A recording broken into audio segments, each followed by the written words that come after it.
పచ్చ కామెర్లు వచ్చినలకు అంత పచ్చగానే కనిపిస్తారట. అట్లనే ఉన్నది గులాబీ గుంపు పరిస్థితి.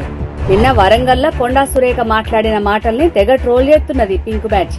కొండా సురేఖ మాట్లాడిన మాటల్ని అడ్డం పెట్టుకొని రేవంత్ రెడ్డి సర్కార్ మీద బురద జిమ్మే కుట్ర చేస్తున్నారు. వరంగల్లో అరబిందో ఫార్మా ఫౌండేషన్ నిధులతోటి కాలేజీ కడుతున్నారు. ఆ బిల్డింగ్ శంకుస్థాపనకు హాజరైంది కొండా సురేఖ. ఆ టైంలో మాట్లాడుకుంటా, నేను అటవీ శాఖ మంత్రిగా ఉన్నా, సాధారణంగా ఇసొంటి కొన్ని ఫైల్స్ మంత్రుల దగ్గరికి వచ్చినప్పుడు పైసలు అడుగుతారు, నాకేమొద్దు, నా ప్రాంతానికి ఏదన్నా మంచి చేయమన్నా అని చెప్పిండ్రు.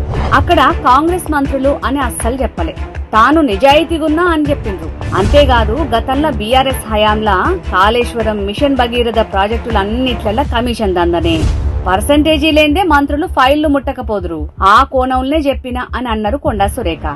అవిడిచిపెట్టి ఇగో కాంగ్రెస్ వాళ్ళనే కొండా సురేఖ అన్నారన్నట్టు పెయిడ్ గులాబీ బ్యాచ్ తెగ వైరల్ చేస్తున్నది. మీ పార్టీ వార్డు మెంబర్ కేంచి పెద్ద దొరదాకా చేసిన పని అది. మీ గురించే ప్రజలు అట్లా అనుకుంటారేమోనన్న భయంతో ముందుగానే ప్రభుత్వం మీద విమర్శలు చేస్తున్నారు. మీరు అట్లా చేసిరు కాబట్టి మీకు అంత అట్లనే కనబడుతుంది. కర్రు కాల్చి వాత పెట్టినా ఇంకా